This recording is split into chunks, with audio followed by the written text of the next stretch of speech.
сол моменттерде ешқандай қиыншылық жоқ деп ойлайтынбыз да. Біз үйленгенімізді бір күнде білмей қалдық. Қатты қиын кезім қарызға кіріп кеткен кездер болды. Мына кісінің малын сатып, анаған апарып бергеннен кейін сен екінші адамға қарызсың ғой. Айта ол бір қарыз емес, бір 10 шақты қарыз етіп көбейтіп алдым. Кассада менде 3 миллиондай ақша жетпейді деген кезде өзің шоксың. Енді шығатын бірақ тығырық жол өзімнің жанды өзім қиямын. Сіріңкені алам да, шығайын десем сіріңкені, бензин сіңіп кеткен жанбай жатыр. Адамға ең жаман нәрсе түрме. Оның есігін аштым. Ең бірінші Құдайдың үйіне келіп, септик қазып жатқанымызды біз байқамадық. Бірақ ойымда сол күннен бастап сол киелі кітаптың сабақтарын өте жүру. Мен 1980 жыл 21 май күні туылғам. Өзбекстан қаласында, Өзбекстан Республикасының Берене қаласында туылғам. Бала кезімізде біз қалайда үлкен отбасы, үлкен шаңырақта дүниеге келдік. Сол шаңырақтың енді біздің бала кезімізде уже бізде қандай да бір қиыншылық нәрселер болса, бала кезде қиыншылық болған жоқ, білмейсің ғой, баласың. Сол себепті де мен қазір әңгімемді бала кезімнен еске алудан бастап жалғастырғым келіп тұр. Бала кезімізде біз қалай болдық? Өзіміздің туған әкеміз бізді жетілдіріп, үлкен ағамыздың қолына беріп, үлкен ағамыз бөлек шыққан кезде, дәл осылай әкеміздің шаңырағынан аттанып, ағамыздың шаңырағына бөлек шығып кетіп. Менің өзімнің жеке өмірімде сондай бір қызық нәрселер болғаны, өзіңнің әкеңнің жүрегінен, құшағынан шығып, өзіңнің бауырың құшағына барасың ғой. Сондай семьяда өстім. Ол балалық кезіміз, шынында сонда біздің өмірдегі бір алған бір тәжірибелеріміз сол балалық кезімізде қалай болды. Әкеміздің бауырымыздан кеттік, жүрегінен шығып кеттік демейміз. Әкеміз бізді сондай бір қуанышпен, өзімнің ағамды бөлек шыққанда, солай бауырыңа да бір демеу бол дегенде, мен бала болсам да өзімнің үлкен ағама демеу болу үшін соның ағамның жанұясына бөлек шығып кетіп өмір сүрдік. Біздің балалық шағымыз сол кезден басталды, 94 жылдары. Ол кезде біз енді студентпіз, баламыз. Сол 94-95 жылдары басталды. Ағам бөлек алып шығып кеткеннен кейін, әкеміздің шаңырағынан. Менің жеке өмірімде ешқандай бір сол моменттерде ешқандай қиыншылық жоқ деп ойлайтынбыз да. Бәрі бар. Ағамның шаңырағында енді қарап отырсаң, ағам жұмыс істейді, жеңгем жұмыс істейді. Сол жылдары мен уже өзімді қалай қазір ойласам, қатты қателіктің арқыларын көп көрдім, қате көшелерде көп жүрдім. Шыныменен қадағаламайтын бір не болды да менің өмірімде, қадағалаусыз. Ол кезде біздің жанұямызда ағам енді еркіндікті көп маған сыйлады. Неге еркіндікті көп сыйлады деймін? Контроль ұстамайды, қадағаламайды, бірақ не сұрасаң бәрін орындайды. Біз сол себепті де бір өмірдің бір қатты бір қиыншылықтарын сол кездері Құдайдың сынағы арқасында жүрдім да, түсінбедім.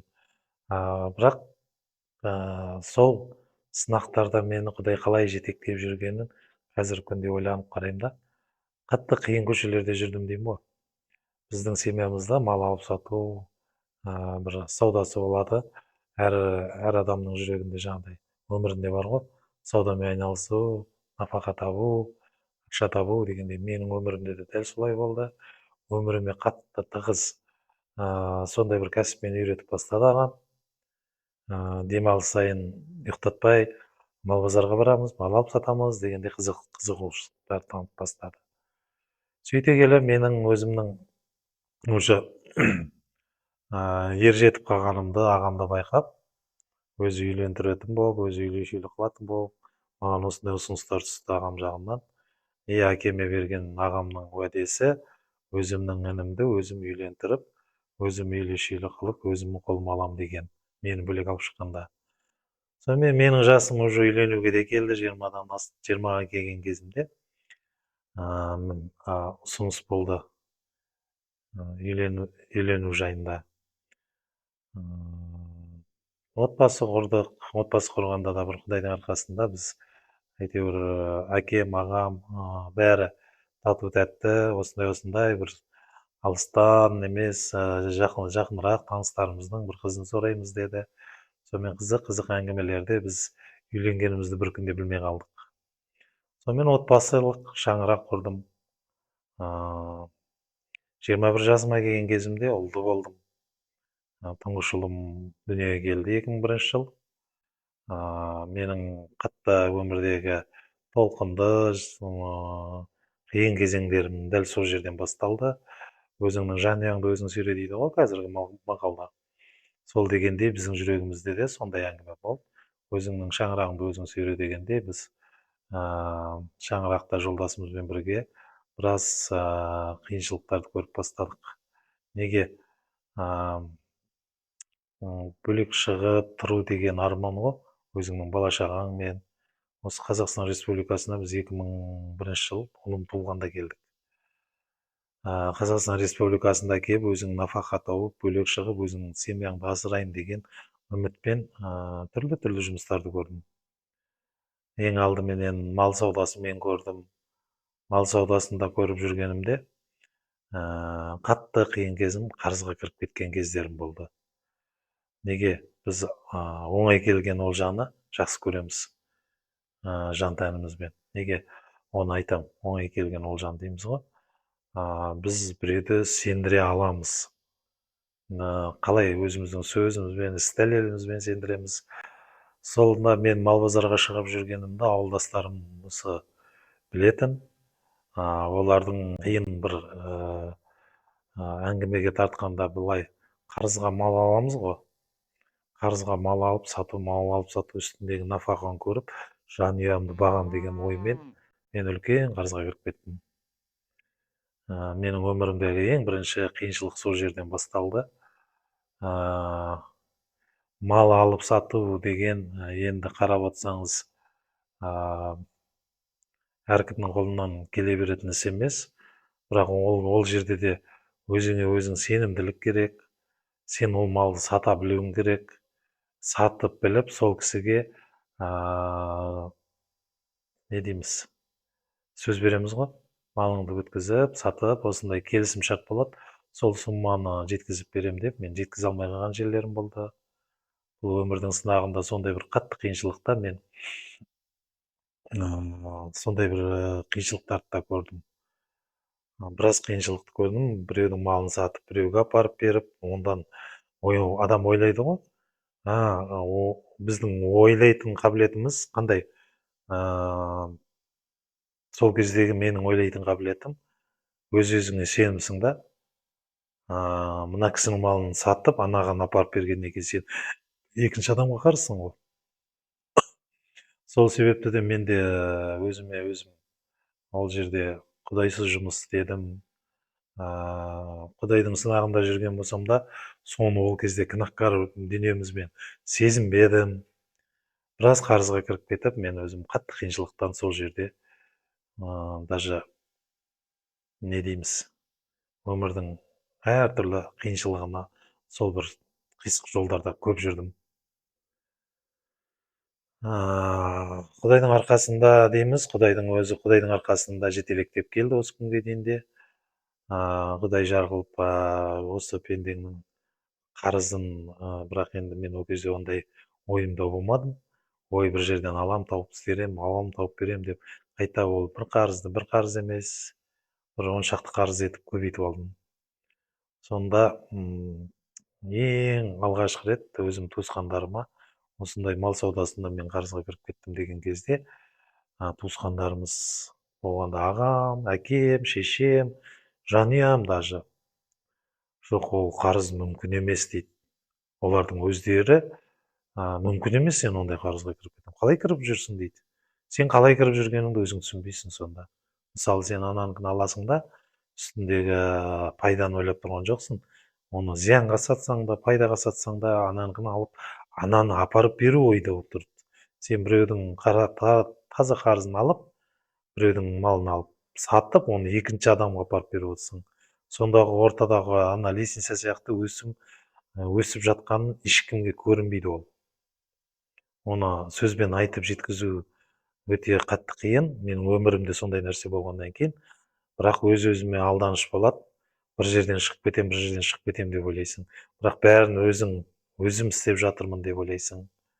Оған есік тауып өзім шығамын деп ойлайсың. Сонымен уақытымның біраз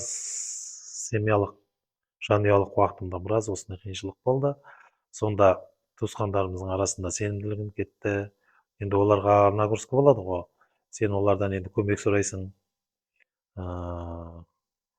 Осындай қарыз бар деп, ол кезде де шындықты көп айтпайсың. Шындықты көп айтсаң, ой, сенің жан дүниең ашық болса, сенің жан-жағыңдағы бауырларың да түсінуі мүмкін еді. Сонда менің бауырларыңа шындықты айтуға намыстанасың көбінше.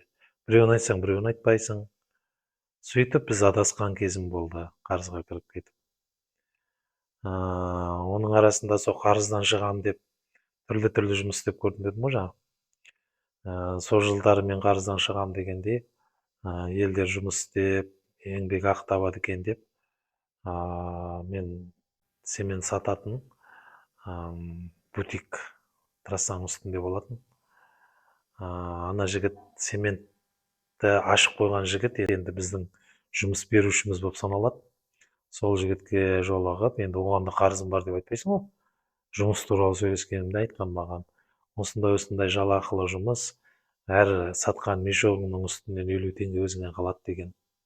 Сонда шамамен енді ойланасың, ол кезде енді өзімнің ойым болды, 50 теңгеден болса, таза еңбек, енді оны өткізе аласың ба, өткізе алмайсың ба?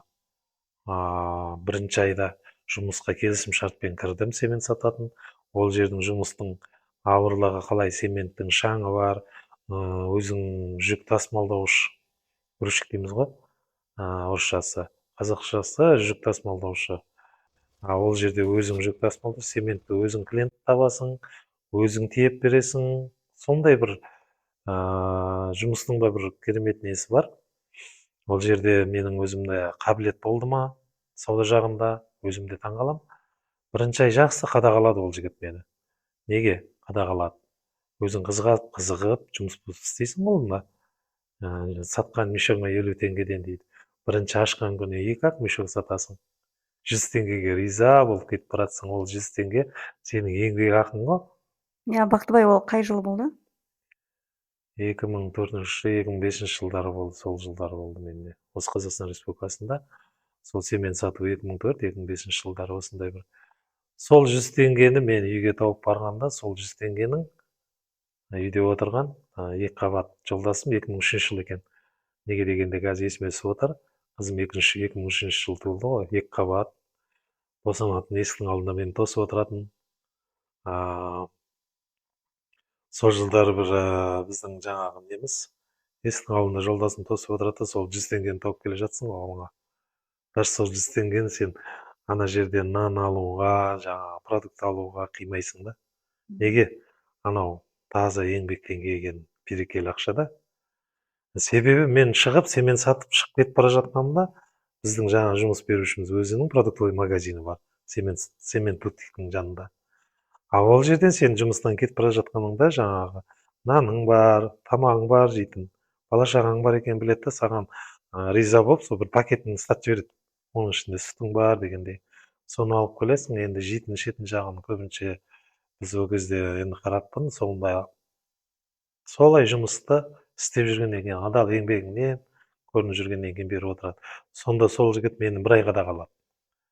Күнделікті бір аптадан кейін қарасаң, ана жерде күшті сауда жүріп жатыр да, енді өзің ашылып, уже бір аптада қарасаң 100 мешок, 150 мешок сатасың, енді 50 теңгеден есептей қарасаң, ана бірінші бастаған күні 100 теңге таптың, ол бір аптадан кейін қарасаң 100-200 мешок сатып жатсың, ол көп өсім болып келе жатыр да.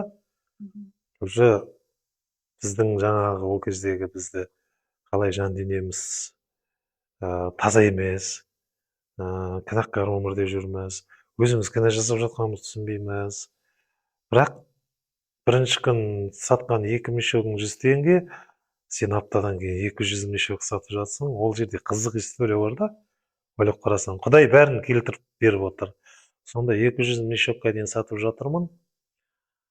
Мен ана жерден енді шынымен айтсам, ақшаның қадірін түсінбей кеттім енді. Шындығы мен сол кездері Құдай мені демеп жүр, сайтан мені жетектеп жүр. Осы сөзім да менің қазіргі сіздерге қызық әңгіме деп айтатыным. Қарызға қайтты белшеден кіріп кеттім. Енді бір айдың көлемінде мүмкін емес клиент жиналған. Ана жерде мен өзім жұмысшы болып тіркелдім ғой.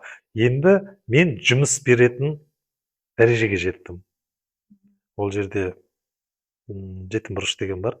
Жетім бұрыш дегенде біздің тілмен қазіргі айтқанда жұмысшылар көшеде тұрады. Сен келісім шартпен барасың да күндікке жұмысқа адам аласың. Соған дейін жеттім.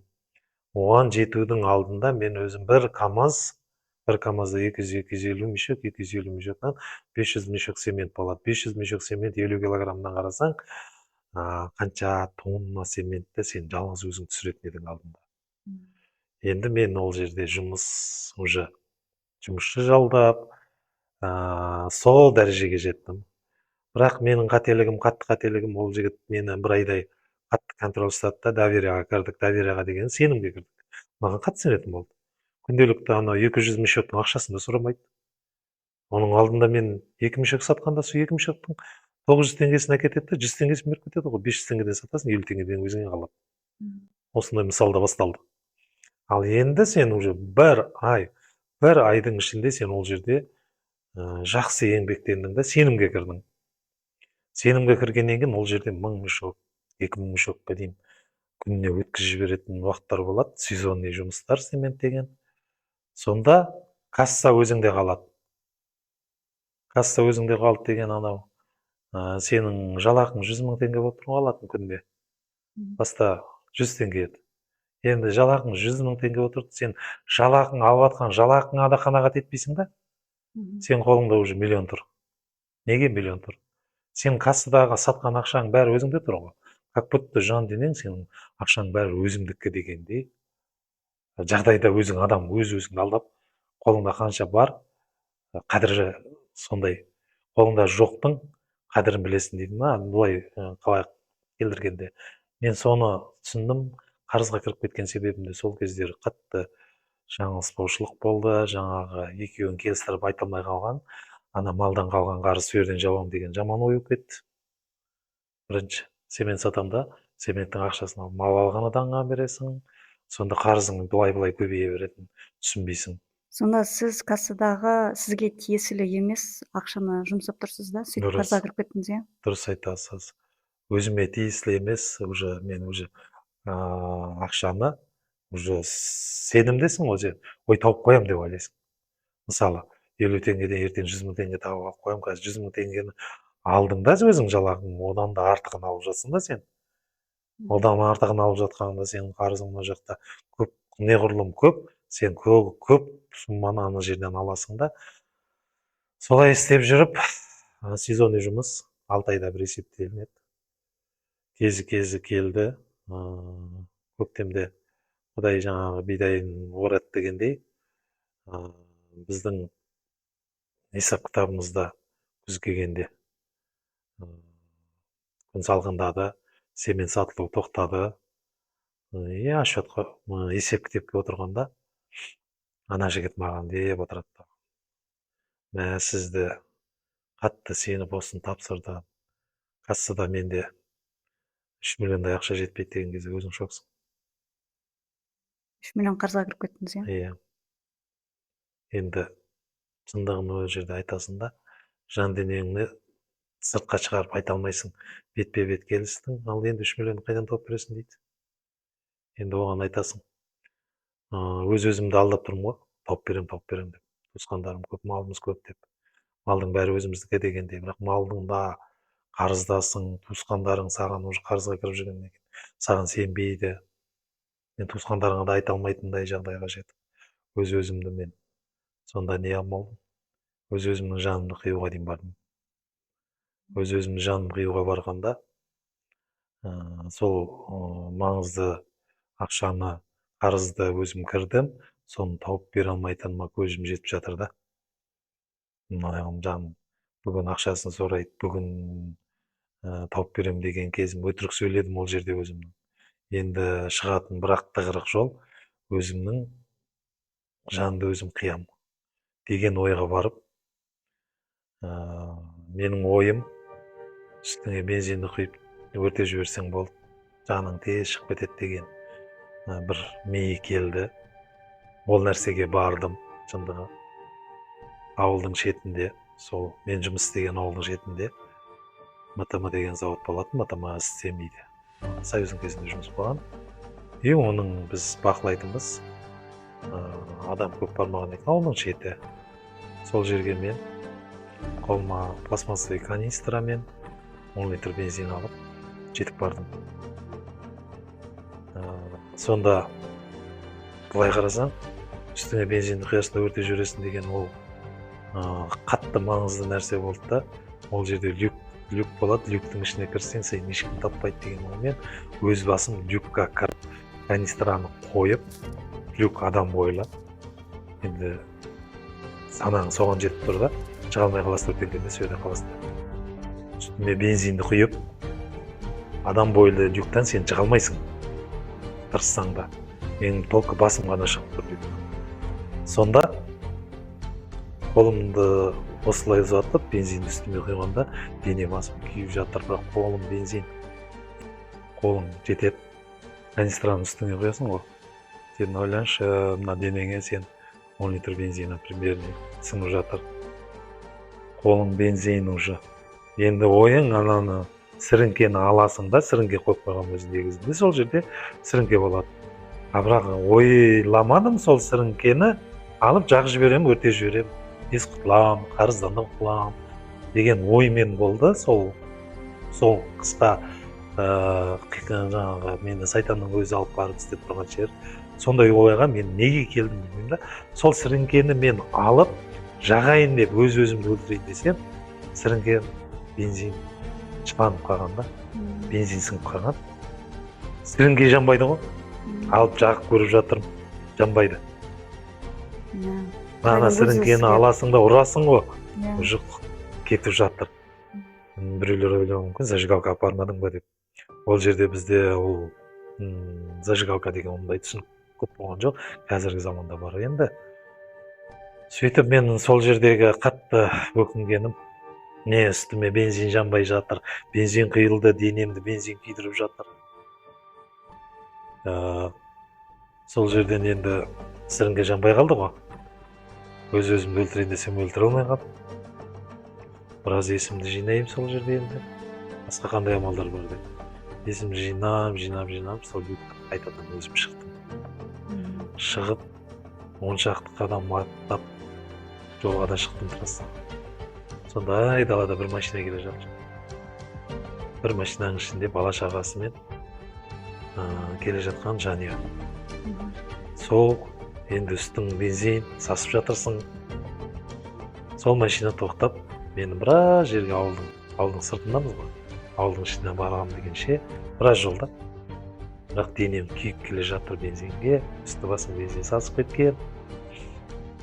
Ана тоқтаған машинада семьялы бала шағасымен отырған өзім сияқты ер адам тоқтады, ала кететінін айтты. Мен үстім бензин сасып жатқанын білген жоқ қой. Тоқтай қалды, отырыңыз, ала кетейін деді. Отырған кезде балдары деп жаңағы сенің үстіңде бензин сасып тұр, чөө деп ана балдарын жұбатып жатыр. Келе жатқан водитель терезесін ашып қойып айдап келе жатыр. Сондай бір қиыншылық астынан кетіп өткізген кезім болды. Сонда да мені Құдай сол жерден жетектеп алып кеткен. Сол күні сол машинаменен ауылдың шетіне дейін келдім. Ауылдың ішіне дейін келдім. Енді барар баспанаң үйің, жанұяң. Сенің үстің бензин. Сонымен ақырындап үйге кіріп келіп, сол бала-шағам, жанұям деп деген оймен кіріп келдің. Кіріп келгеннен кейін сенің бетіңе қарап, не білдіріп келген, не ойға барғаның бұл жолы сезініп отыр. Балдар кішкентай, бірақ жолдасың соны сезініп отыр. Сонда отырады да, осы жолдасым да айтады, неге осы қадамға бардың деп. Енді оған да шындықты айтып қойған, қарызымнан шыға алмай жатырмын. Сонда туысқандарыңды жинап, ақылдасайық, шешімін көпшілік болып шешеміз деген тағы сол жерде жолдасымның да бір ойы болды. Сонымен келесі күні бізде туысқандардың бәрін жинадық. Шындықты айтамыз, қарыз көп. Сонда енді туысқандарымыздың бір керемет несі, әкем, сол жердегі өзіңнің әкең, бүткіл туысқандардың бәрін жинап, осы ұлым қарызға кіріп кетті деп, бүткіл бәрін енді еңбекке тартып, мені сол жерден құтқарып алып шыққан кезі болды. Неге еңбекке тартып деп? Шешем, әкем екеуі семішкі сатады, стакандап. Жеңгем, ағам, қарындасым семішкіні қуырып дайындайды. Сонда 5 теңгеден, 10 теңгеден сатылатын дүние семішкі. Бүткіл ауылдың ДК, базар, центр деген жерлерде азаннан кешке дейін отырып семішкі сатып, сөйтіп напақа тауып, әкем 1 айдың көлемінде мекен, қатты қиналып, 2 айдың көлемінде мекен, қарызымның біразын жапты да, қалған қарызыма рассрочка алды. Рассрочка алып деген вақталды.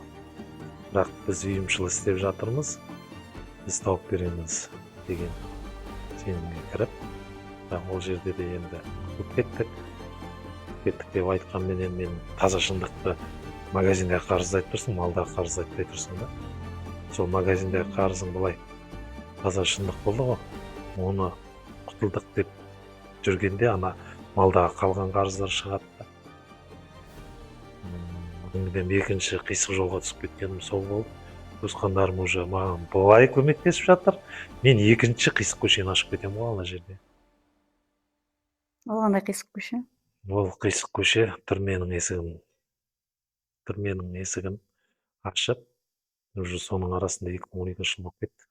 Түрмеге қалай сонда отырдыңыз? Сол малдың қарызы бар дедім ғой, малдан қарыз алып сатып, біреудің малын сатып, біреудікін алып, сондағысы сен біреудің малын сатқанда біреуге апарып бересің. А сен екінші адамдыкін апарып бере алмайсың ғой. Ананы пока өтірік жүре есабында жауап бермей, оның ақшасын бермей құтылып кетейін деген оймен жүріп қаласың да, уақыттың өтіп кеткенін білмейсің. Сонда кезігіп сен бәрібір адаммен адам кездеседі. Кездескен кезде берем дейсің да.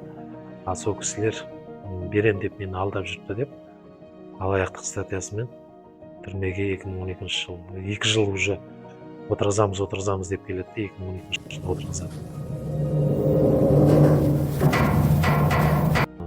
Сонда менде сот жүріп бастайды. 5 жыл бас бостандығынан айырып, түрменің есігін 2012 жылы ашып кетті. Ол енді түрменің өмірін ешкімге тілемейсің, ол жердегі қатты сынақ.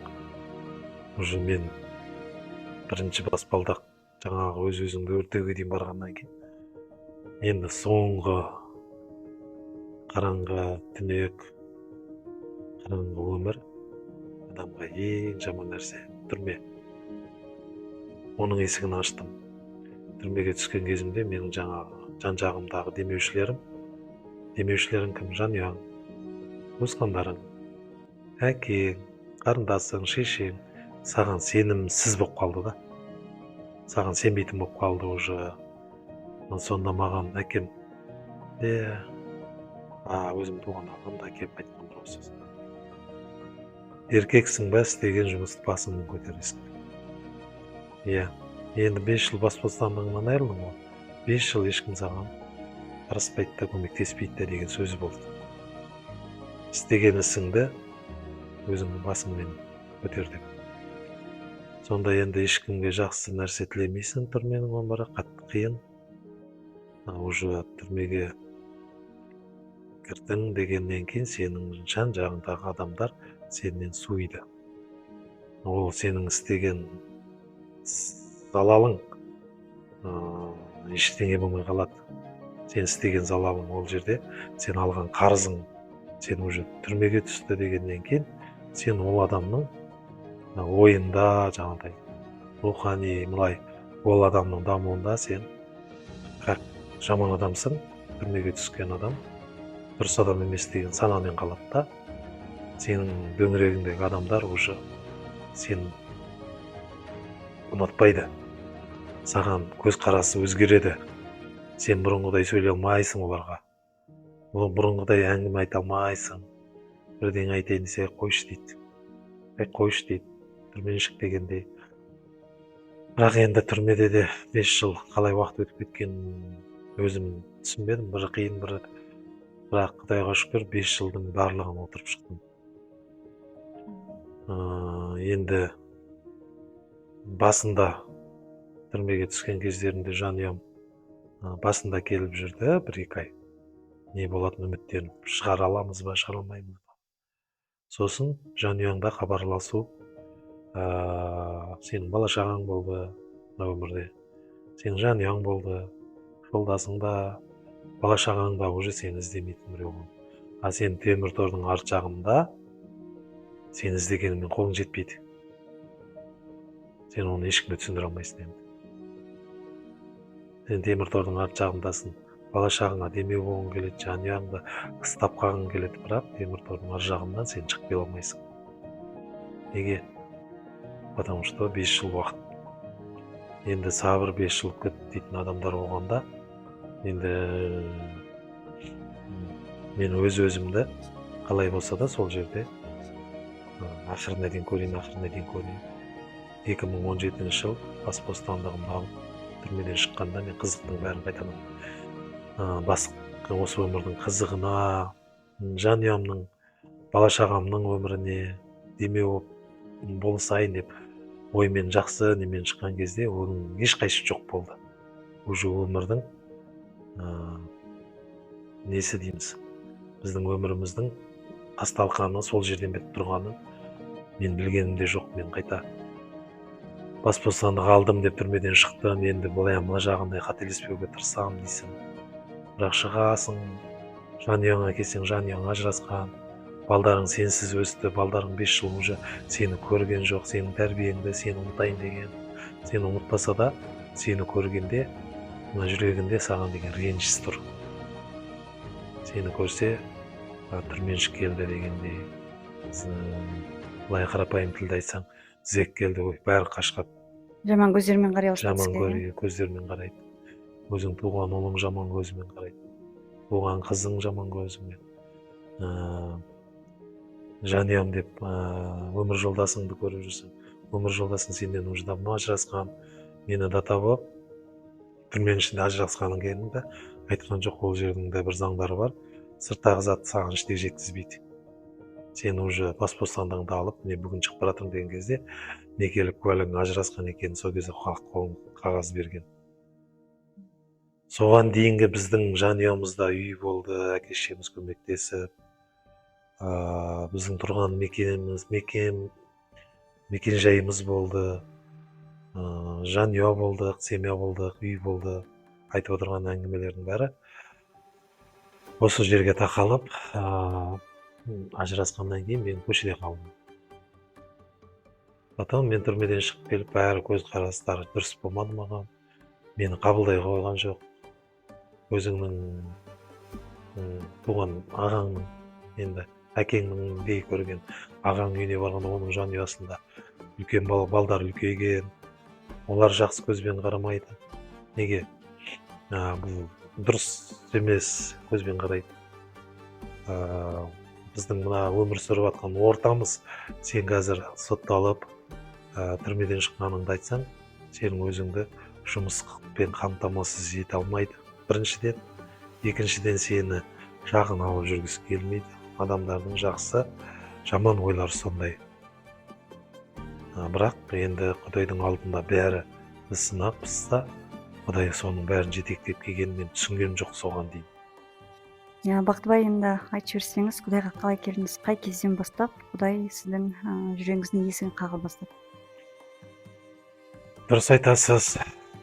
Менің жүрегімнің есігін сол түрмеден келгеннен кейінгі өмірім, жаңа айтамын, адамдардың көзқарасында, жанұямда тастап қойған, туған туысқандарын қабылдамай қойған, енді бір ғана ойың, өзіңнің еңбек сүру арқаңда өмір сүресің деген. Еңбектенейін десең, сен білім саласында жұмыс істей алмайсың. Негізі педагог болып оқығам, ол салада жұмыс істей алмайсың. Енді еңбек саласында болғанда мен барлығын жүрегіме жақын алған еңбектің бәрін көріп шығамын. Сауданы көрдім, еңбекті көрейін енді деп. Бүткіл еңбектенетін жұмыстардың бәрін көріп шықтым. Керемет, Құдайдың бір менің жүрегімді тық етті, жаңа сіздің қойған сұрағыңыз бойынша. Менің жүрегімді тық еткен нәрселер, біз газоблок шығаратын завод химиямен шығады. Газоблоктың өзі дрозд сияқты цемент сет, ол химия дейді. Адам ағзасына өте зиян нәрселер. Біз сол заводта жұмысқа орналастым. Біз дегенім орталық болады, сол жерде біз сияқты жаңағыдай сен сотталдың ба, сотталмадың ба деп қарамайтын жұмыс берушілер болады. Сондай адамдарды айтамын да. Сен қолыңнан жаңа химияда, сен денсаулығыңа залал келетін нәрсе болса, сондай заводқа жұмысқа алады. Сол жұмысқа кіріп, мен жұмыс істеп жатқанда Еламан деген жігітпен танысам. Ол жігітпен біраз жұмыс істедім. Біраз болғанда бір-екі аптадай жұмыс істеп жатқанда бір-бірімізді тани бастадық. Ол жұмыс кестесі ден-нош болып екіге бөлінеді. Қарап отырсам, Еламан қарасам, денде де жұмыс істейді да, ношта да жұмыс істейді. Ол балаға таң қалам. Сен ұйықтамайсың ба, демалмайсың ба? Қалай болып жатыр сенде? Десем, жоқ аға.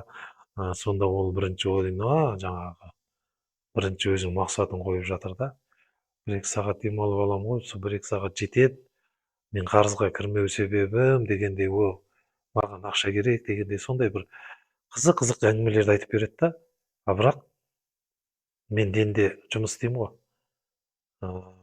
Денден шығып, ношқан демалуға шығып жатсам, ол жігіт жуынып шайынып, екінші жұмысқа кеттім деп кете жатады кешкісін.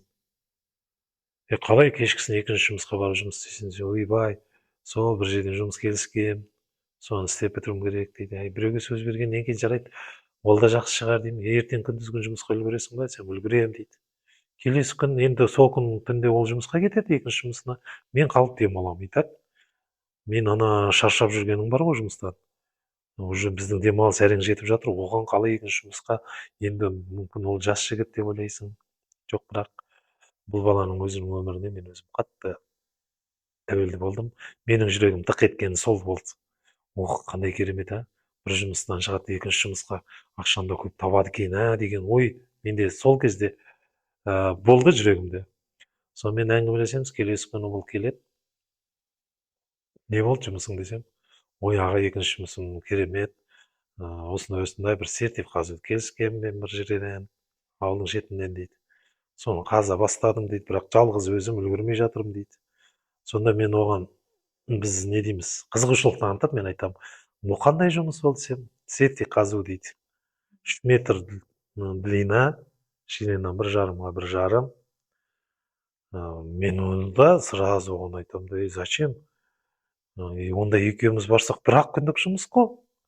Алатын ақшаң қанша десем, 30 мың теңге. 30 мың теңгені өзімізше кәдімгідей керемет ақша болып санап, ой, болыпты, онда ертең мен де барайын, болысайын, бір күнде боламыз да қайтамыз деген ой болды септик қазуда. Келесі күн біз денден жұмыстан шығамыз, енді нош басталып жатыр ғой. Ақшам болды, біз Екінші жұмысқа септик қазуға бардық ауыл шетіне. Ол жерге біраз автобуспен жүріп бардық. Еламан екеуміз. Барғанда таныстырып жатыр мені Еламан.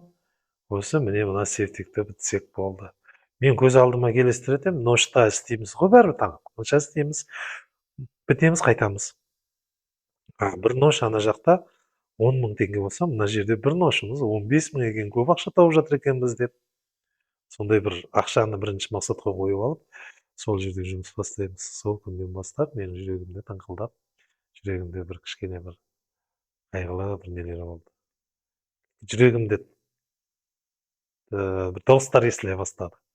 Өз-өзімнің даусымда да, адамдардың даусында сол күннен бастап точка сол жерде болды ғой. Неге олай айтам?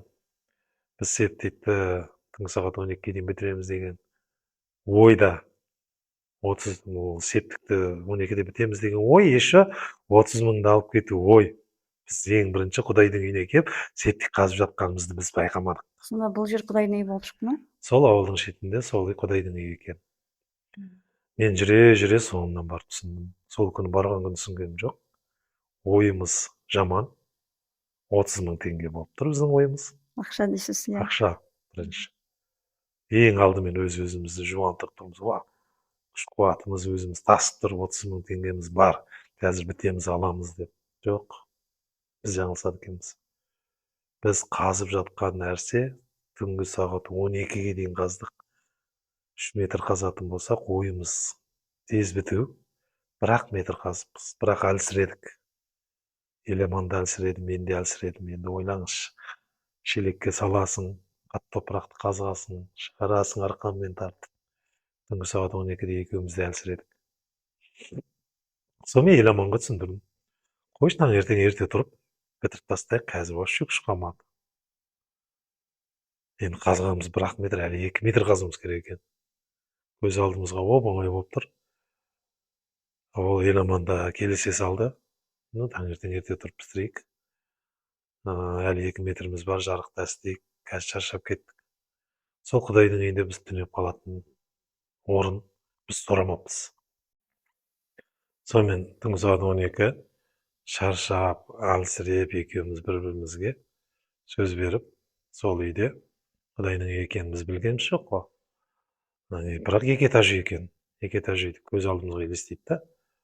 Сол жерде қонып қалуға біз қасымдағы жігітке айтамын, сен келісіп жүрсің ғой, осында жата салайықшы. Рұқсат сұрай салшы деп түнде біреулерге звондап, рұқсат сұрап жатты ол.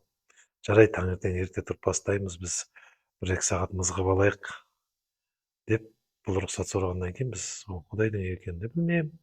1-ші этажына кіреміз де ұйықтап қаламыз. Сонда біздіге төсек те керек емес болға. Бірақ Құдайдың үйі екенін керемет, үйі. Аяқтың астында дорожка болады. Соған құлай ұйқымызға кеттік. Ал келесі күні енді таң нұры, таңда тұрамыз. Ойымыз әлі жаман ғой біздің. Давай тұр, Еламан деп мен тұрғызам, Еламан. Екеуміз бір-бірімізге қараймыз. Әлсірегеніміз, шаршағанымыз таң ұйқыға. Біз уже сыртқа шығамыз. Құдайдың үйі екенін уже біліп тұрғаным жоқ, бірақ сыртқа шықсақ, бау-бақша әдемі. Таңғы нұрда сол жерде бір христиан қыз тұрады екен. Гүлдерін суғарып жатқан. Таң ерте. Бірақ бау-бақшасына қарасаң, гүлдер әдемі. Жәннаттың бір несі шығып тұр да, иіс шығып тұр. Гүлдің иіс шығып тұр. Өзіңе приятный ғой. Сондай бір иіс шығып тұр. Біз оған мән бермедік. Бірақ ана христиан қыз суғарып жатқанын білем. Сол біз қазып жатқан септиктің жанында ғана 2 метр арда гүлдерін суғарып жатыр. Біздің екеумізде ойымыз ана ақша болып тұр. Таң атты ғой енді. Ойымыз әлі біз жақсы нәрсе емес та. Ойымыз ананы бітіру керек, ақшаны алу керек, кету керек деген ой осы. Екеумізде бет қол жумадық даже. Тура келдік та күрекке асылдық, мен астына түстім, Еламанға давай арқанды таста дедім. Енді қазуды бастап жатсам, ана христиан қызы дедім ғой. Сол қыз гүлдерін суғарып жатады да. Сіздер не істеп жатсыздар дейді. Сен де онда христиан қыз екен білмеймін, ана үйдің қызы деп ойлап тұрмын ғой біз істеп жатқан. Сіздер не істеп жатсыздар деп айғайлап қатты дауыс шықты. Сонда мен ашулымын. Не істеп жатқанын несі көрмей тұрсың ба? Ашулымын да мен. Тез бітіріп қайту керек болып жатыр. Әңгімем сол болып тұр ғой. Қазуды бастап жатырмыз деп жатырмын ғой. Ой, жоқ, шығыңыздар бері қарай дейді да ана христиан қызы. Мен астында жатырмын, анау уже жұмыс бастап жатырмыз. Шығыңыздар бері қарай дейді. Енді мен ойлаймын, ана жерде септик 1 метр қазылса да ямада тұрсын ғой. Не, менің жұмысым, біздің жұмысымыз ұнамай жатыр ма оған? Неге шық деген әңгімені айтып жатыр деген жаман ойға барамыз да шығамыз екеуміз де. Енді еламанда оғасып күреңді таста, не болды? Бізге айғайлап жатыр мынасы. Үйдің хозяйкасы деп ойлап тұрмын ғой. Ана қыз келді да бізге айтады: сіздер не істеп жатқандарыңызды өзі білесіздер ме деген сұрақ қойды сол жерде. Иә, білеміз деп қоямын мен. Не істеп жатсыздар дейді. Септик қазып жатырмыз. Жарайды дейді. Енді ол жерде сұраққа сұрақ көп кетіп жатыр ғой. Енді мен ойлап тұрмын, ана үйдің хозяйкасы бізге недоволен, бізді қуып жібереді, ақшамызды бергісі келмей жатыр ма деген ойымда болып тұр да. Жоқ, сіздер Құдайдың не екенін білесіздер ма деген сұрақ сол кезде сөз болады да. Мен де ойланамын, не деп жатыр өзі? Ол кезде мен уже ашулы, мені басқарып жүрген, сайтан басқарып жүргенде түсінбеймін. Жоқ, білмейміз деймін. Біз тез мынаны бітуіміз керек, кетуіміз керек. Ең алдымен Құдайдан сіздер бата сұраңдар дейді. Сонда тұрамын да, өзіміз түнде әлсіредік, таңертең ұйқыдан тұрдық, әлі әлсіреп тұрмыз да. Бірақ мызғып алдық қой. Бірақ күш қуат жоқ та бізде әлі. Жұмыс бастап кетеді. Көз алдыңа елестет, 2 метр топырақ қазу керек әлі. Сенде әлі жоқ әлі. Ұйықтап тұрсаң да сенде әлі жоқ. Сонда ана қыздың айтқан бір әңгімесі менің жүрегімді тақ етті. Сол түрткі болды менің жүрегімде. Сіздер ең алдымен бірінші мынау Құдайдың үйі. Жарайды, Құдайдың үйінде болсақ қана сұраймыз ба? Сіздер рұқсат содан сұраңыздар. Жұмысты бастау үшін, мына жұмысты аяқтау үшін сұраңыздар. Кроме біз сол жерде біз Құдаймен тілдесе алатынымызды білмедік. Біз өзіміз сол жерде өз-өзімізді мазақ етіп тұрмыз ол қыздың алдында. Енді айтатын әңгімеміз отыр. Сіз айтыңыз онда деп. Бірақ ол қыз енді сыйынғанда, жан жүрегімен сыйынды. Жан жүрегімен сыйынғанда сенің құлағың бар ма естетін? Сенің жүрегің бар, сенің құлағың бар, көзің бар. Осы нәрселердің бәрін уже сөзбен жеткізді да. А сен тыңдап тұрсың. Ана жерде мен тыңдап тұрдым да, өз-өзіме ой келеді сол жерде. Не деп жатыр бұл қыз? Сонша біраз сыйынды, біраз нәрсені айтты. Одан кейін сіз жұмысты бастамай тұрып, ең алдымен ас ішіп алыңыздар деді.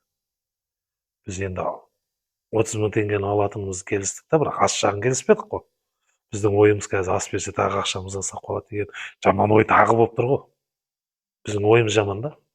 Ол қыз жаңа христиан қыз үйіне кіріп кетіп 2-ші этажында екен, біз астында 1-ші этажында түнеппіз. Сонымен жаңа біз қазып жатқан септиктің жанына стол қойып, бізге таңғы ас жасады. Енді таңғы асымызды әкелгенде керемет ана. Таңғы астың өзі керемет та.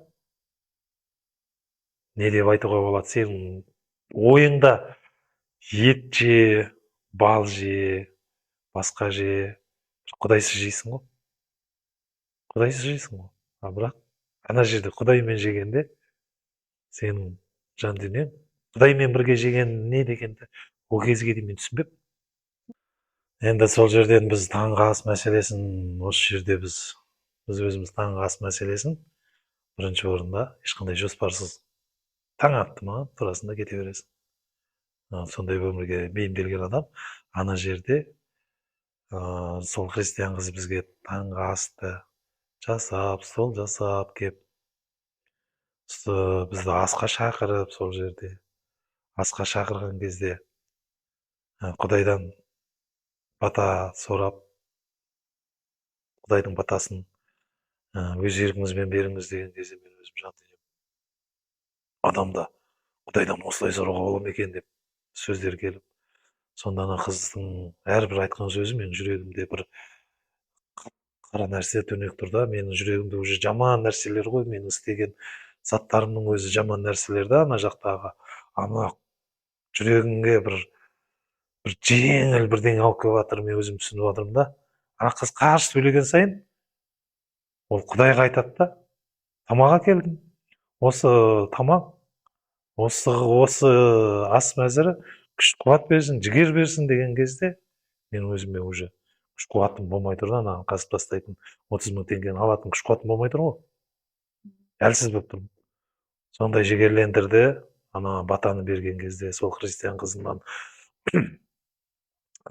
уже қызығуым басталды. Асқа бірінші бата береді да, біз айтам да, біз мұсылман елінде өмір сүріп осы күнге дейін мұсылман болып келдік қой. Біз бұл жерде мұсылман, христиан деп бөлінбеу керек. Бәрімізді жаратқан нәрсе бір Құдай.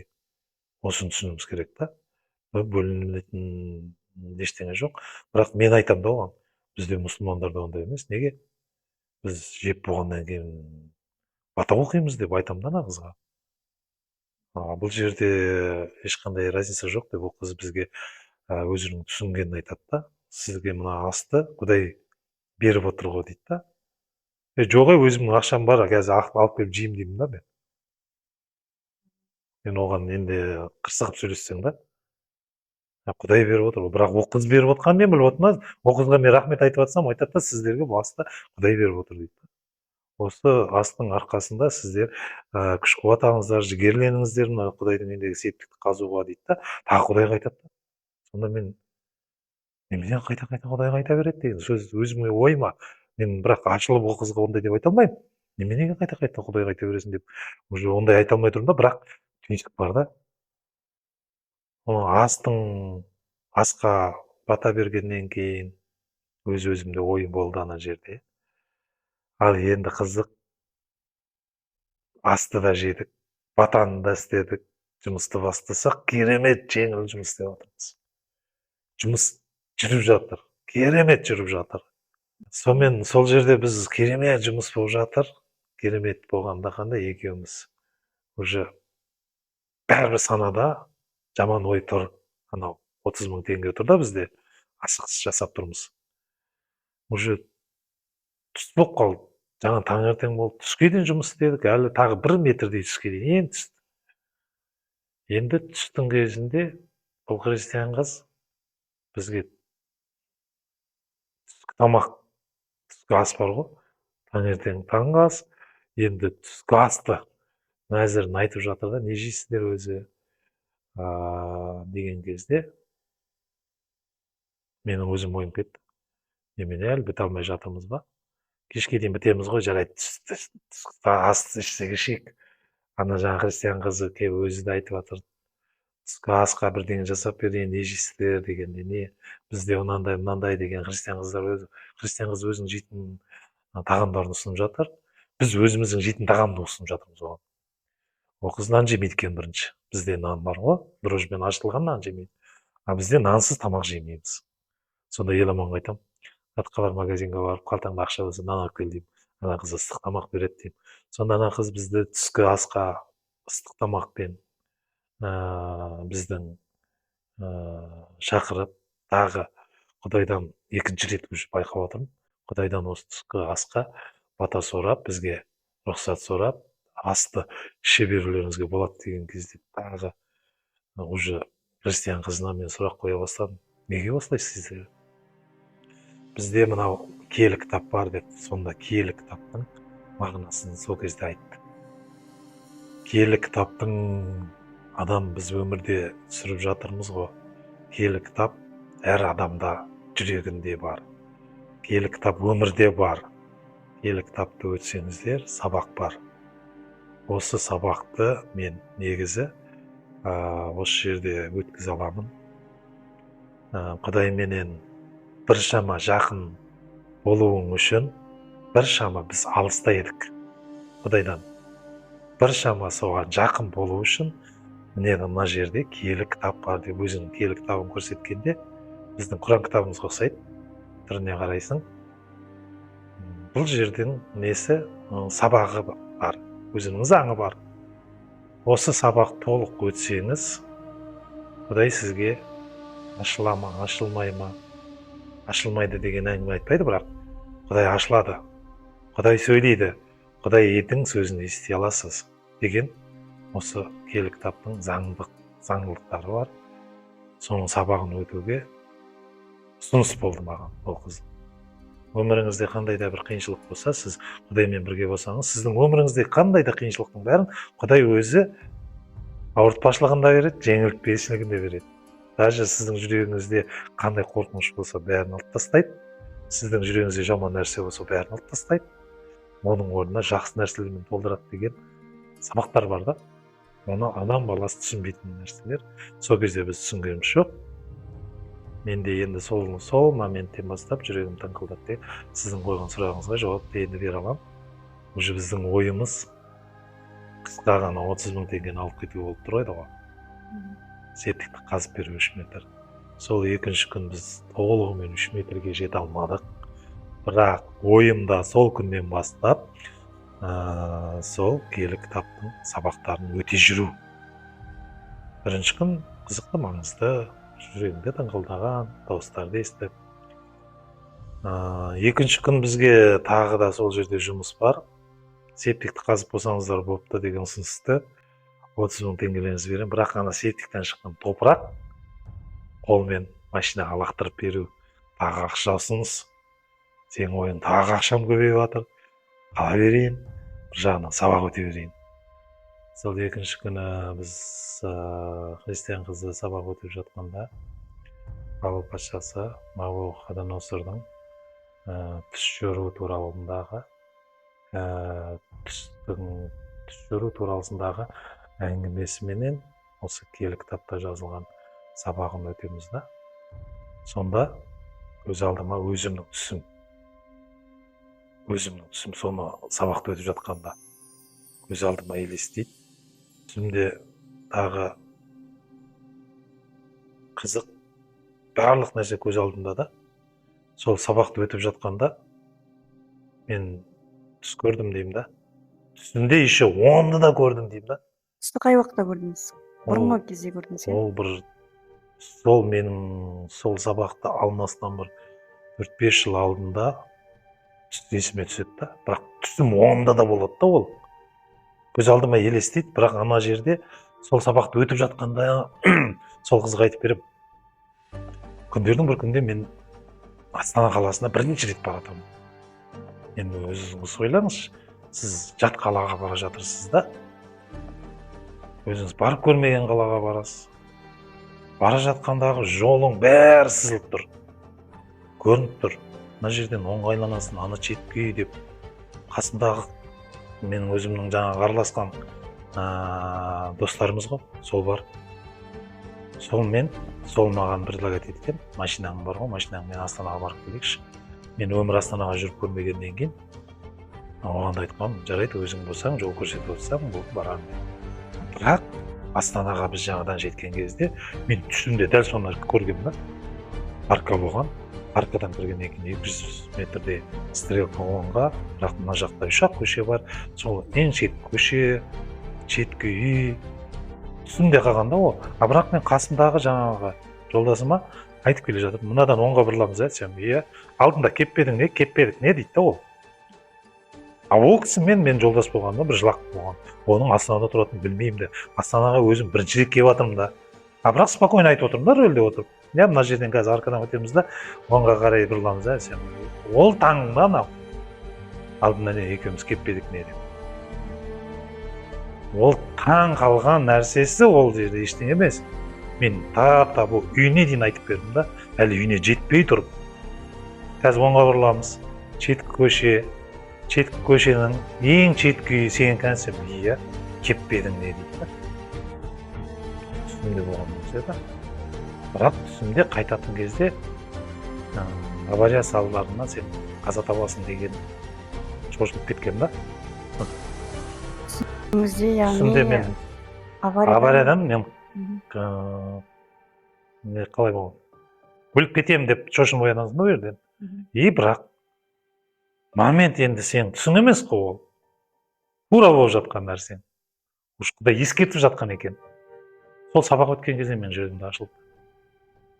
Өңіңізде қалай болды сонда? Өңімде дәл осылай айтып алып, аны таң қалып. Сен мен бұрын кеп көрген шығармыз онда дейді. Өзіне өзі таңғалып жатыр да маған. Жоқ, бірінші рет келіп жатырмын Астанаға. Сонда қалай мен үйімді біліп отырсың? Мен жан дүнием сол кезде. Бірақ асығыс барамыз да, маған айтады сол кезде, айтатын кезінде, абай бол, сақ бол, ДТП болады деген авария болады, бәрі түсімде болған ғой. Шошын оянып кетіп, ана жерде енді оңып, бірақ соның өзін оңымда мен әлі дұрыс алып тұрғам. Мені Құдай соған дейін алып барады да, жетегімнен алып кетеді. Жетегімнен алып кетеді дегенім, менің өмірім қиылып кетуі мүмкін еді сол жерде, бірақ мен аман есен болып қаламын. Сол жерде, сол біз Астанаға барған күні аяқ астынан қайту керек болды. Бірақ түсімде ол болған жоқ. Мына жақтан сондай бір керемет бір қызым звондап қалады. Срочно қайтпасаң болмайды, осындай бір проблемаларды айтады. Срочно қайту керек болады. Сонда біз Балқаштың Қарағандының тас жолында, поворотта қатты ДТП болды. Бірақ мен онда да түсімде де сол болды. Бірақ мен жанымды қалай кім ұстап қалады, сол жерде маған предупреждение беріп тұр, бірақ мен қайтып бәрібір шығып кетемін, бірақ бұрынғы жолыммен емес, өзімнің таңдаған жолыммен. Айтамын да, машинаны қалдырамын, таксимен кетемін. Бірақ ДТП боламын. Бәрібір болған да. ДТП-ға бәрібір түсесің да. Сен сайтан, Құдай сені ұстап тұр, бірақ сенің өміріңді ұстап тұр Құдай. Бірақ сайтан бәрібір өзінің жібермей ұстап тұр. Соны мен христиан қызынан сабақ өткен кезде түс жору деген тақырып болды ғой. Түс жору тақырыбында мен осыны кеңінен талқыладым сол кезде. Иә, мен өмір барып көрмеген жерім еді Астана. Бірақ қасымдағы адамға айтып отырмын, оңға бұрыламыз. Кеп көріп бердік деп таңғалады біріншісінде. Екіншісінде мен жаңағы ДТП-ның өзін біле тұра, мен ауыстырдым ғой. Машинамды қалдырамын, таксимен кетемін. Асығыспын, аман болып барамын бәрібір. Жоқ. Бәрібір түсесің. Бірақ жаның амансыз қалды да. Бұл жерде сенің жаның үшін Құдай керемет бір күш беріп тұр, түс беріп тұр. Сен жаның үшін. Жаныңыз қалай аман қалды?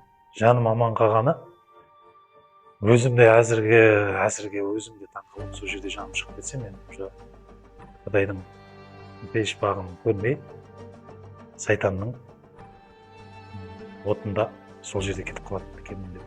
Қазірге дейін ойланып отырмын сол.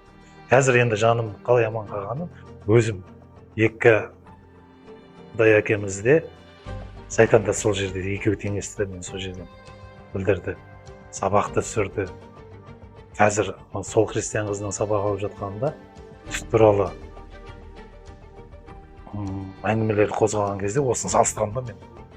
Бұл жерде жаңа сіздің қойған сұрағыңыз, жаныңыз қалай аман қалды дегенде, менің жанымда қалай аман қалғанын өзім де түсінбеймін. Ол жерде жаңа айтып отырмын ғой, Құдай әкемізде, сайтан да ол жерде теңесті деп. Мен сол жерде ұйықтап қалдым деген сөзім, өліп қалды деген сөзім емес. Даже неделя ма, 2-3 күнде ма, больницада қарағанда өзім тестін жинағанда гипс тап қойды. Срочно қайт деген адам жанымда менің. Олар да қызығып әңгіме айтып жатыр, не болып кетті деп. Олай істемеу керек еді, былай істеу керек еді. Осындай менің жаным больницадан аман қалды да. Соған дейін де, сонда да бәрі жанымда аман Құдай сақтап қалды. Баяғында бәрібір сайтан ертіп жүрді, екеуі теңгеп. Тағы да осындай мен христиан қызынан сабақ алған кезде түс туралы. Оның алдында мен түсімде жорамалдап көрмегем. Иә, бірақ болған, оңымда болған, түсімде болған. Сол себепті де қазір мен жаңа христиан қызынан түс туралы сабақтарды өтіп жатқанда, адамның өзіне аян беріледі. Түстен Құдай аян береді екен. Сенің өміріңдегі болмысыңды, не болмаса алдыңда болатын, не болмаса болып өткен нәрсені де еске. Біз көп нәрсені естен шығарып жібереміз ғой. Есте сақтау қабілетіміз дым нөл. Бірақ осы нәрселерді бізге еске түсіру Құдайдың жоспарында бар екен. Түс туралы. Сөйтіп біз сол Құдайдың үйінде септігіміз әлі екінші күн, үшінші күн жалғасып жатыр. Үшінші күн топырақ ату дегендей. Бірақ сабағымызда осы христиан қызымен кезекті сабақтарымыз жалғасып жатыр. Ол кезде мен сабақты өтіп жатқан кезде менде ашыла қойған жоқ ештеңе. Бірақ киелі кітап оныкі дегенде әр адамның киелі кітабы жүрегінде. Бірақ менің жүрегім ол кезде сабақ өтіп жатса да ашыла қойған жоқ. Бір ойың ақшамен, бір ойың тезірек кету, ақша істеу, жаман ойда жүрсің да. Бірақ сабақты да өтіп жүрсің. Сонымен күндер өтіп жатты. Амалымыз қанша, ана жерде біздің ақшамыз көбейіп жатыр, біз жағына сабағымыз өтіп жатыр. Сабақ өтіп жатыр, христиан қызы бізде киелі кітап жайында. Киелі кітаптың ең маңызды деген заттарын мен сол кезде жіберіп алып жатырмын да. Маңызды заттары сен ол жерде әр күні бір сабақ өтесің, қағазға жазылады. Өзінің жоспары бар киелі кітаптың. Әртүрлі тақырыпта сабақтары болады. Мен ол жерде 28 тақырыппен сабақ өтуім керек. 28 күнделікті әртүрлі тақырып. Сабақтың мағынасы. Бір күн түсте, бір күн Құдайдың барлық керемет жаратылуы да. Бірінші күн нені жаратты, екінші күн нені жаратты, киелі кітапта барлығы соның ішінде көрсетілген. Менің сол жердегі жұмысым кеңейіп жатыр, Құдайдың үйіндегі. Менің ойым Құдайдың үйінден тезірек ақша алу, кетіп қалу. Бірақ Құдай мені нығайта түсіріп жатыр. Жұмысты да беріп жатыр, ақшаны да беріп жатыр. Енді ақшаны беріп жатқанда саған нафақаны беріп жатыр, тамағыңды асырап жатыр, сен жататын орныңды беріп жатыр. Құдай қандай кереметті саған жасап қойды, бірақ сен қысқа ғана ойлап тұрсың. Бүгін бітемін де ақша аламын, кетемін. Ой сондай. Бірақ қанша күн сабақ өткенімді білмеймін, енді уже ол кезінде. Бір қатты бір Құдай мені сол жерде ашуланған кез болды. Сен күнде айтып жатырмын, естпесең мә саған деген әңгімесі болды. Бүгін асығыс бітем, расчетымды аламын дедім да мен сол Құдайдың үйінде. Уже 10-14 күн ба сондай болып қалған. Уже 10 күн болып кетті деген ой өзіме салынып жүр. Мына ақша үшін жүре берем ба деген. Жаңағы Елеманды қайтарып жібердім уже. Елеманды бір 2-3 күн бұрын қайтарып жібердім. Екеумізге дымда болмайды мына ақша. Қайтсаң сен қайт, қалған ақшаны мен жұмысты өзім бітіремін да өзім аламын деп. Сонымен Еламан шығып кетеді ол жерден. Мен қаламын. Бірақ мен сол күні қатты жарақаттандым Құдайдың үйінде. Қалай жарақаттандыңыз? Қатты жарақаттандым дегенім жұмыс салдарынан. Жұмыстың салдары дейміз ғой, бірақ өзімнің салдарым да. Өзімнің қауіпсіздігімді өзім ойламағандықтан, асығыстықтан, бірінші болып ақшаны тезірек алу, сайтанның, мен өзім ойлап тұрмын. Мынаны бітірем де бүгін кетем, ақшамды расчетымды аламын деймін да. Асығып, пшелка деген нәрсе болады. Сонымен ағаш кесесің толық. Ағашты кесейін деймін да, болгарканың басына пшелканың темірін саламын. Негізінде заңсыз нәрсе ол. Болгаркаға пшелканы салуға болмайды. Пшелка жетпейді, ана қалың ағаш болады. 8-лік ағашты болгаркамен кесем деп, пшелканың темірін салып, болгаркамен кескенде нада будет, темірін теріс салғанымда да сұқпайды. Сонда аяғыма жүгіріп кетеді да, аяғымның үстінде табанына дейін болгарка сойып жібереді. Кеседі. Сонда сол жердегі менған қатты әсерленген жерім өз-өзіме қазір келе алмай жатырмын, қан тоқтамай жатыр. Уже кетем деген асығыстық ғой. Бірақ енді сол жерде маған жаңа христиан қыз әртүрлі көмектер көрсетіп жатыр, айтып. Скорый шақырайық. Жоқ, мен отказ беремін. Жоқ, мен қазір қайтуым керек. Сонда сен ойым мынандай тряпкамен ұстап тұрмын ғой, аяғым екіге былай болгарка кескеннен кейін былай ойнап жатады. Ішіндегі тамыры, еті, бәрі көрініп жатыр, қан тоқтамай жатыр, сырап. Бірақ сен тряпкамен орайсың да, аяғың қаныңды өзің қақпыт тоқтатып тұрмын деп, миың солқылдап жатыр. Скорый шақыруға бас тартасың, христиан қызына маған айтып қоясың. Аптектен бардағы маған перекс пен бинт әкеп берші, болды деп қоямын. Ол қолынан келген бәрін істеп жатыр. үйіндегі перекісін бәрін әкеп төгіп жуып, жаңағы төгіп жайып жуайын десе ашылып жатыр, тамырлары. Оның өзі уже маған айтып жатыр, мынау страшно болып кетті, болмайды мынау. Сонымен әңгіменің қысқасы 2-3 перекіс кетті, 2-3 орама бинт кетті, аяқты орап тастадық. Ал енді біз аяқ киім кие алмаймыз. Ешқайда кете алмайсың. Енді ешқайда бара алмайсың. Сен басын ашып тұрдың ғой. Бүгін кетемін, бүгін ақшамды аламын. Құдай сізді қалдырған ғой соны. Сонда мені Құдай сол жерден жібергісі келмей, Құдайдың өзі жетектеп жүреді әр адамды. Ана сабағың 11-ші сабақ дедім ғой, ақырғы сабаққа дейін қаласың деді ғой. Бірақ маған ол кезде де айтқан жоқ, ақырғы сабаққа дейін қаласың деп. Құдайдың өзі істеп тұр сені. Сенімен тікелей жұмыс істеп тұр. Сен енді ешқайда бара алмайсың, потому что аяқ киім кие алмайсың, аяғың инвалид, баса алмайсың. Сонда мен сүйеніп кіріп, таяққа сүйеніп кіріп, сол қызды, сол Құдайдың үйінде, сол христиан қызынан ақырғы сабаққа дейін алдым. 28 сабақ дедік, толық өттік. Сол толық өткеннен кейін, каждый өткен сабағыңа өзіңнен Құдайдың сөзі, киелі кітап, Құдайдың сөзі. Құдайдың сөзіне өзің сұрақтарына жауап бересің да. Сен сол жерде суға шомылдыру, рухани дару үшін, киелі рух өзіңнің денеңде көруің үшін суға түсу рәсімін өтуің керексің да, өту керек болады. Бұл сабақтың маңыздылығы киелі кітап, бұл Иса Масихтың жақсы танып білу біріншісінен, Иса Масих Құдайдың керемет жалғыз ұлы екенін білу. Иса Масих осы жер бетіне неге түсті?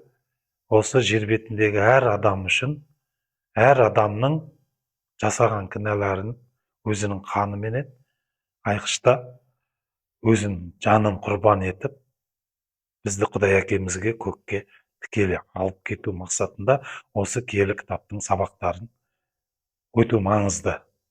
Киелі кітаптың сабағын біз өткеннен кейін Иса Масих біз үшін жанын құрбан етті, әр адам үшін.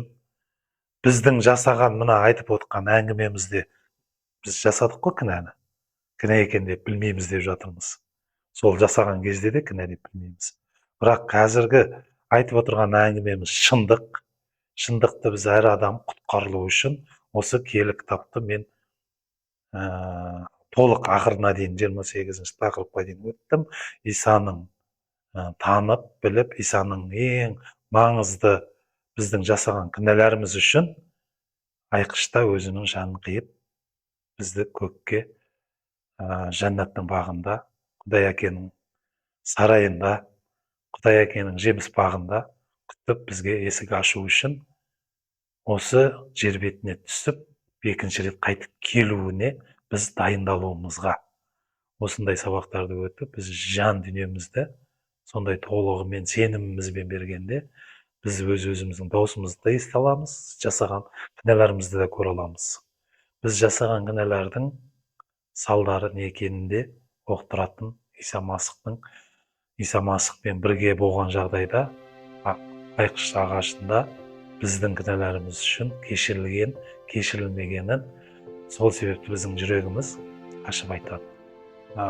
Осы сабақтың аяғында Исаның кім екенін біліп, осы киелі кітаптың жазбалардың барлығында киелі кітап маңызды, Исаны ашатын, Құдайдың сөзін ашатын осы сабақ тақырыптар Исаны білгеннен кейін 2023 жылы мен суға шомылдыру рәсімін қабылдадым. Рахмет Бақтыбай куәлігіңізге. Исаны қабылдағаннан кейін өміріңіз қалай өзгерді, сол туралы айтып жіберсеңіз?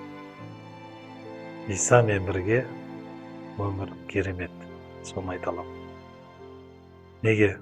Біз өмірімізде барлық нәрсені қазір Құдайдың жалғыз ұлы Иса Масихтың атымен сұранамыз. Тағы да Құдайға біз жеткізе алатынымыз, өзіміз де пендесіміз, біздің жан жүрегіміздегі барлық мына тіршілігімізде Құдайдың арқасында, Исаның арқасында алдымен Исаны қабылдағаннан кейін не өзгерістер болды дейсіз? Өмірім күрт өзгерді.